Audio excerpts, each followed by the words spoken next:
I know almost no startup that hasn't used ChatGPT to... Whether they admit it or not,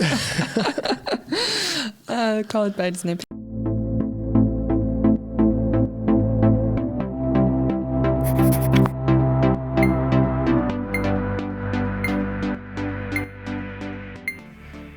Hello and welcome everyone to a brand new and first of 2023 episode of The Eye of AI, a podcast dedicated to the world of innovation and technology. My name is Mark Babin, your host, and thank you all so very much for joining us on this brand new episode. Great to have you with me. As you know from the title, on this episode, we're going to discuss the role that technology plays in the Austrian startup market. Something that we've seen a very big growing trend in recent years. And with the rapid acceptance of AI technology happening as we speak, how will that affect the startup scene in years to come? To help us answer some of these questions and dive into this topic, I'm very excited to introduce the guest for this episode, Hannah Wundsam.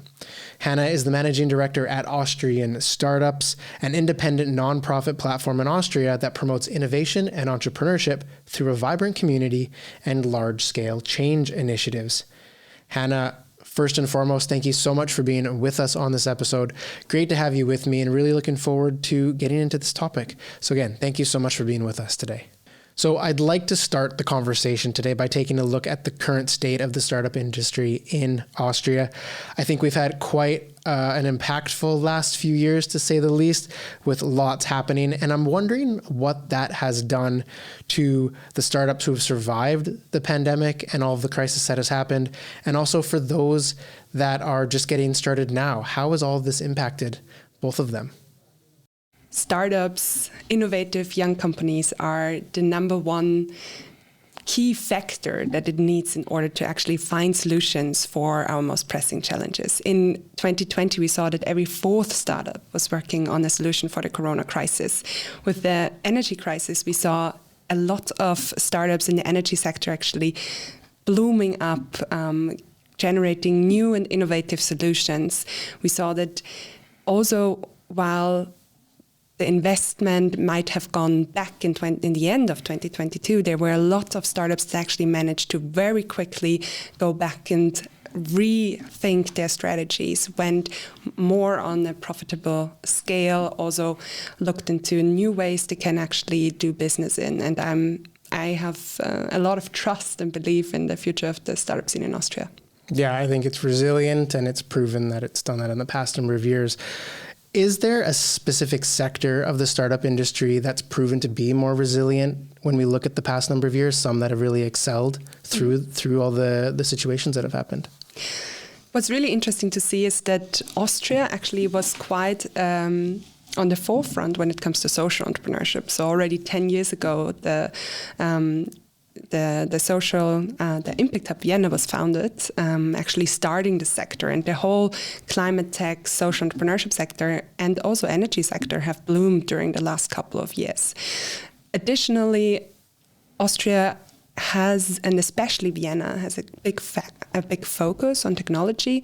We've seen that while in the beginning, when we did our Austrian Startup Monitor, which is a study that we do every year to look at the facts and figures behind the startup ecosystem, we had a lot of startups in the software and especially software as a service sector. Now, actually, startups are spread throughout every industry within Austria, and we see new and innovative companies actually coming up more and more. Okay, so it's diversifying rather than being as definitive as it was in the past. Absolutely. Interesting. Okay, so that brings me on to the next point. Obviously, technology is something that it seems to be a really hot topic within Austria in general, but Vienna specifically. I think there's a lot of technology companies here.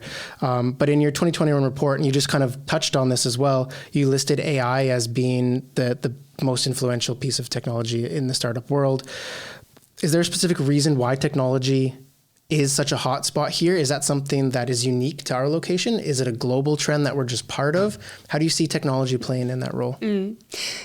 Yeah, actually, when you look back at the last couple of years, and we did the monitor the first time in 2018, every year artificial intelligence has been the number one technology was rated as being the most important, but also the most overlooked by the government and the traditional industries so far. Working undercover.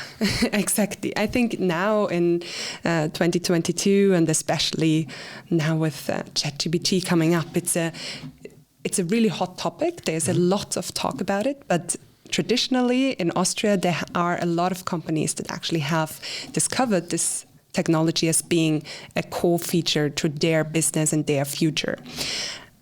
When you're talking about Vienna as like a hotspot for technology companies, you can look at multiple trends. On the one side, Vienna is the capital of Austria, so therefore also more than half of all startups that are founded in Austria are actually founded in Vienna.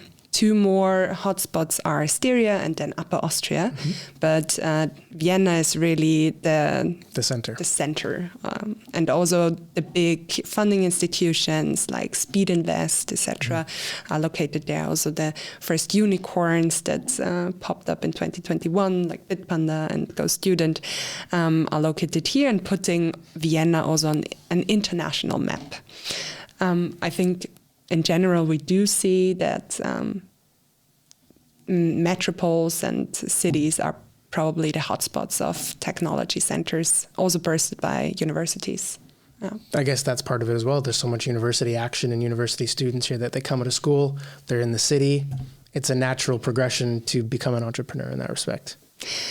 Yes, that's what I would hope. I would say that there's still a lot that we can do. I think we are not yet where we could be. I mean, Austria has a lot to give, especially Vienna's rated like the most livable city in the world year after year. However, this entrepreneur mindset is not yet within every person. I think there's still this feeling of people are afraid of failure. Many people don't imagine themselves that they could actually develop their own solutions to problems. There's like this Wundsam mentality, we call it in Austria. So we love, especially in Vienna, to talk about what is not going well, which is a good thing because that means we actually are seeing the problems that are out there. But now we have not yet really gotten to the step where we're also actively believing that we can tackle them ourselves and actually are going to do it. So I think there's still quite some steps that we need to go, and also something we focus a lot as Austrian startups on, that we build this entrepreneur mindset.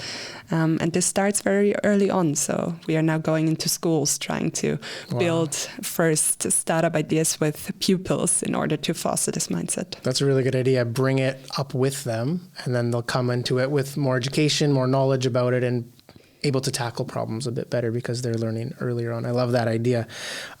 So coming back to the report, the Monitor report, something I found really interesting is the decline of IT and software startups. So in the earlier days, there was said 41% of all startups in 2010 were part of this sector, whereas it was only 26% in 2001. So a pretty substantial drop.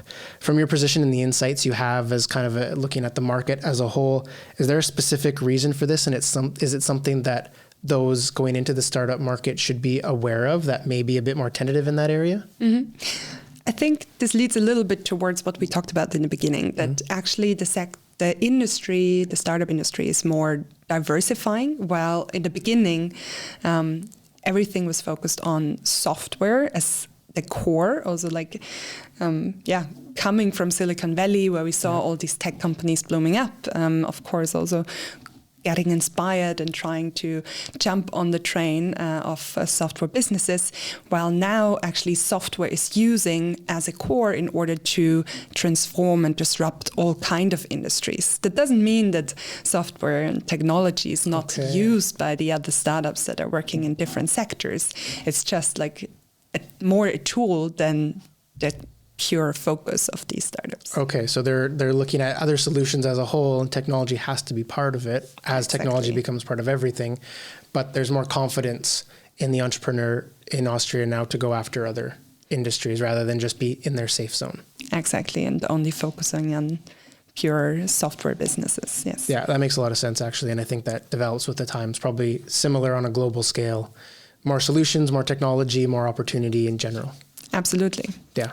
And I think we can draw here the line towards AI a bit as well. As in the beginning, it was more the focus on, okay, how can we develop AI solutions? Whereas now we are focusing on how can we use AI to empower any kind of business. A big shift in mindset there. Exactly. And a mature shift, because it's going from a single thing and then supplying other companies with it versus now wanting to be part of the whole process.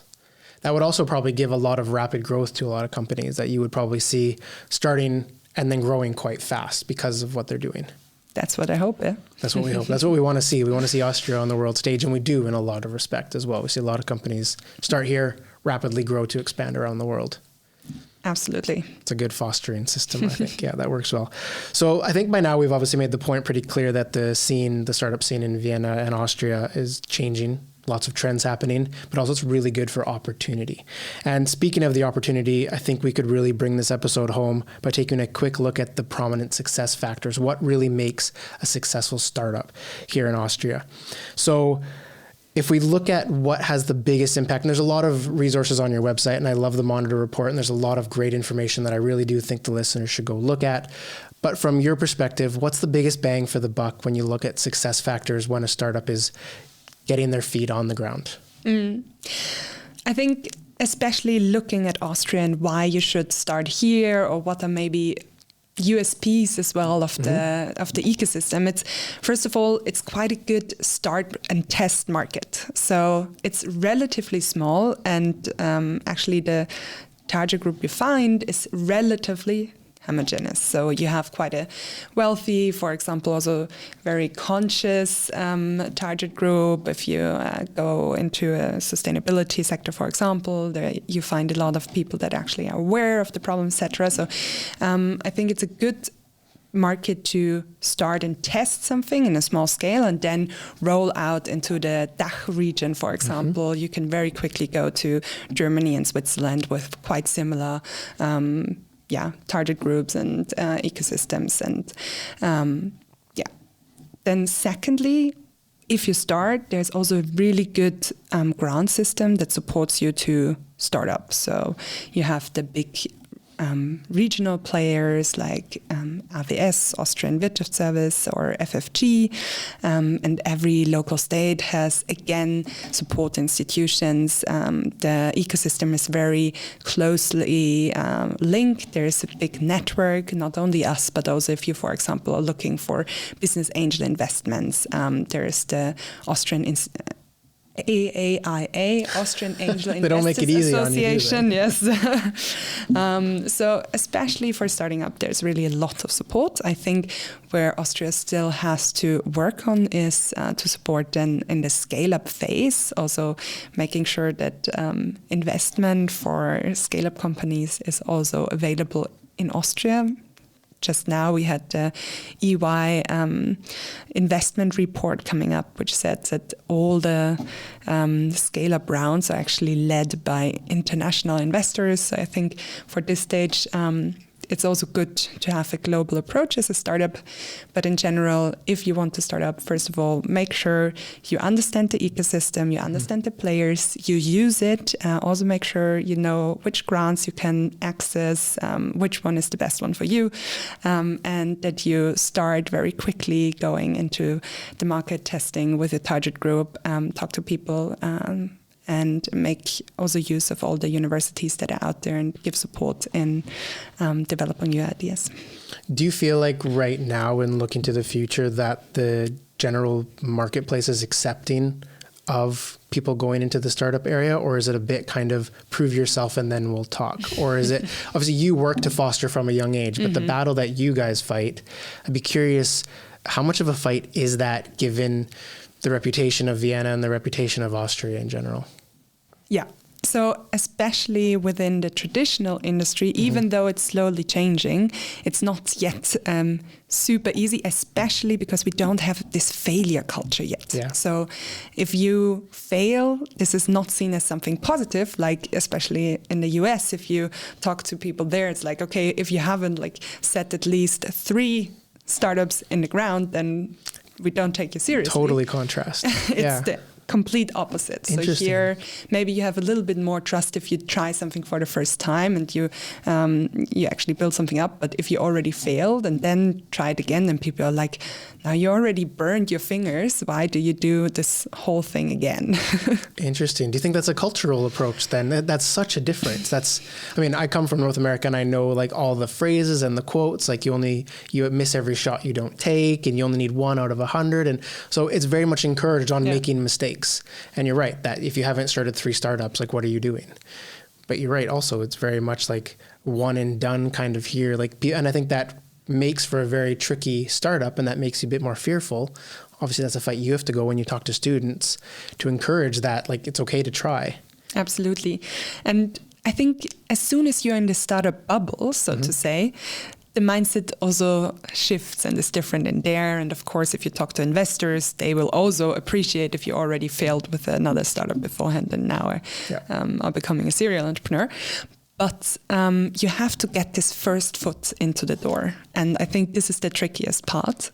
And that's why we are also trying to talk to people outside of the current bubble, basically, and try to go to schools and universities and different institutes in order to get people into this mindset of, okay, you can just try something out. If you see a problem, just try to find your own solution. And if you fall, there's a support system.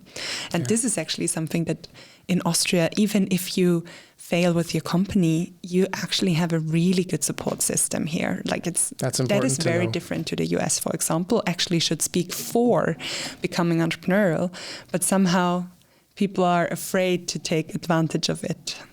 Yeah. When you go to the schools, are they quite accepting of the idea? Is there a lot of people that want to be entrepreneurs and they need that encouragement, or is it still a learning process with everyone? What do you find as that first impression when you go into the schools? Yeah, it's really funny because always in the beginning of an entrepreneurship week, we always ask who of you would like to be an entrepreneur in the future. Okay. And we see very few hands going up. Yep. Like maybe in the more business focused schools there are a couple, but otherwise they don't even know what the word entrepreneur means. And then at the end of the week, we also ask the question, and then 70% of the pupils say they could at least imagine to start their own business or their own project in the future. So you got their mind working a little bit. Yeah. Do you think that contrasts, say we look like 5 years ago? Do you think that there's a big change in the acceptance rate now? People are more open to it?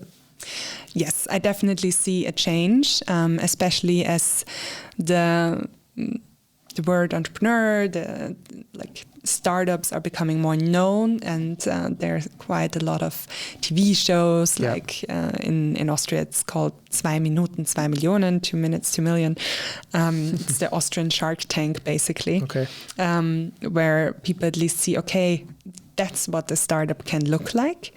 From my point of view, the problem a little bit here is that it shows not the true not picture. The realistic picture. Yes. The quick money. Exactly. That's not what it's about. Also, the picture we want to show is that actually entrepreneurship is the key tool in order to work on our most pressing ecological and social problems. And actually the most important economic driver for being competitive on a global scale in the future. Yeah, that's kind of what makes Austria stand up, is that culture growing. And it sounds like you guys are doing the right work. You're getting in early, but there's still a little bit of a fight ahead. Looking to the next 5 years, 10 years, based off of what's happened, and maybe people are more open to the idea now, but we don't know what's going to happen with interest rates. And there's a lot of factors in the future that's going to impact someone's ability to get financing, to get money, to go on their own. By going in early, you're going to educate them on early. You're going to get their mindset going. What should they look out for, though, in the next couple of years? Like, what should something they really have top of mind going into the future?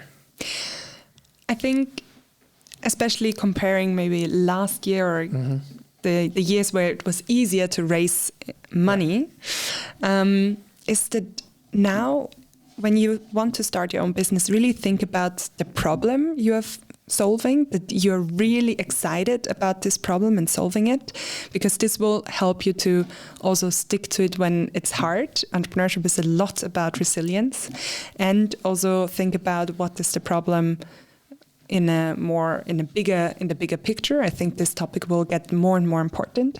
It's also, do you take advantage of the technologies that are out there?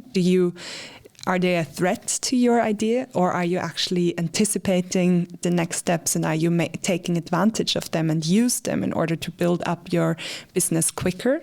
And what can you do without having a lot of resources? And I think that's super interesting at the moment, that actually you can go a long way being bootstrapped, so without actually external capital coming in. You can use AI tools. Like just this week, there was the announcement of Magic, a company that just raised $23 million with their Series A for developing a AI assistant for your software engineers, so to help you code. There is another Austrian company, Kaleido, which supports you with working with your images. Yeah, and their work with Canva is fantastic. Work with Canva, you were just bought last or 2 years ago. Yep. Great success story. Yes, exactly. So there are many tools, of course, not only from Austria, coming up that can help entrepreneurs to work more efficiently, to work with less resources, and that might enable a new generation of founders and much more ideas to come up in the future. Yeah, a lot more ideas, and it's a beautiful segue and something I wanted to touch on because it's in all the news articles now. I see it on LinkedIn every 5th post, all these new AI tools that have hit the market. My question for you is, with content tools and generating and coding and images, and there's an AI tool that does almost everything. All of a sudden, this emergence of technologies arrived. Is that an asset to a startup entrepreneur? Is it going to be part of their toolbox in the future? Can they really operate, like you said, where they're bootstrapping, but they're operating as someone 2 or 3 times their size? Is this something that's going to be a real part of their toolbox? Is it a supplemental? Do they still need to grow? Like, how do you see these AI tools really impacting startups now? Absolutely. I think we can already see it now. I know almost no startup that hasn't used ChatGPT to... Whether they admit it or not, yeah. Call it by its name. Yeah. No, to help them with their slides, with their text, with their social media texting, etc. And there are much more tools that can be used and that will come. I think that we need to learn how to manage and work with these tools efficiently and effectively. Great point. Because I think there's also quite a disadvantage if we have too much, for example, generic content. Like, we already see this, that LinkedIn is suddenly flooded with articles on Medium, with articles that are generated mostly by AI. And right now still the limitation is that the content that is generated in there is much more generic, that it's not that specific, that often you really need to fact prove it. And many people don't know how to then actually fact prove it. And it's missing that human element because it's not. Absolutely. Yeah, and that has to be still a key part in a content plan or in whatever they're doing. Yeah. But it can be a useful tool, is what you're saying. So companies can do more than what their resources allow. Absolutely. I think it can be a huge advantage. It needs to be learned how to use it best. But then I think it could enable a lot of new entrepreneurs and... So not a quick fix. No. But something that could be an asset if you really take the time and learn it. Exactly. Like anything, I suppose, like anything new. That's good to know, because I think a lot of companies coming up, there's a generation that just wants the quick money, and they see this TikTok era and this YouTube era, right? Where it's just, I can get rich doing that. But the true entrepreneurs that want to start a business, that want to have an impact on society, an impact on the environment, they can use tools like this to enable that kick off a little bit faster. Absolutely. And I think that's one very important point, that you use the tools that are out there. And the second point is that you just start and do it, because there are so many people that tell me every week, I would really love to start a startup or be an entrepreneur, but I just don't have this mind-blowing idea yet, or I don't know where to start. And the thing is, it's often not this mind-blowing idea that you have while you're having a beer in a bar. It's actually more that you find a problem that you really care about and that you start thinking about, okay, what are solutions already out there? Mm-hmm. What is still missing? Why is it still a problem? And what can I do in order to start solving this problem now? And then just start with the first thing and go step by step. Yeah, that's a great final note. And really, there are resources out there to help people on that path. If they want to be an entrepreneur, there are resources to help you get there. And I think, like you said, the economy here and the environment in Austria supports that. Absolutely. And the community, I think a very good first step is to just connect with the people that are already out there. For example, we do a monthly Stammtisch. It's just an event where people can come together to listen to a panel discussion and afterwards network. And it's often just a good first step to have this first foot in the door of the entrepreneurship ecosystem. That's it. Get the foot in the door and then just let your dreams take you. Simple as that. Not hard. Easy. No, that's perfect. It's a great final note. It's motivating. I think it leaves a lot of those listening perhaps motivated to start that journey. And I think that's what we want to do. So Hannah, it's been brilliant. Thank you so much for your time today. Before we wrap up, any final comments or thoughts?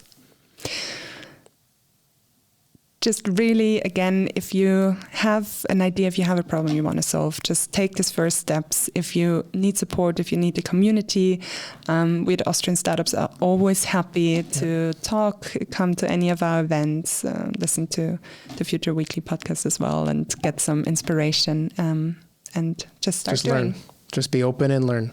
Exactly. Fantastic. Again, thank you so much for your time and your insights. I really, really appreciate it today. Thank you. And to everyone watching and listening, thank you so much for joining us on this episode. Hopefully, those of you looking to get into the space, you have an idea, you want to be an entrepreneur, you want to have a startup, or you're growing your current business. Hopefully, lots of good information here for you to take forward and continue that growth. We really appreciate you being on this journey with us, and thank you again for the episode. If you have any questions about what you heard today, or you want to add to the conversation, you'll find both of our LinkedIn links in the description of this video, so you can go ahead and check it out there. Keep talking to us. We're always open to conversations and answering questions. But with that, we'll bring this episode to a close. Thank you so much for watching. Again, this is the Eye of AI. We'll see you on the next podcast very soon. Bye for now.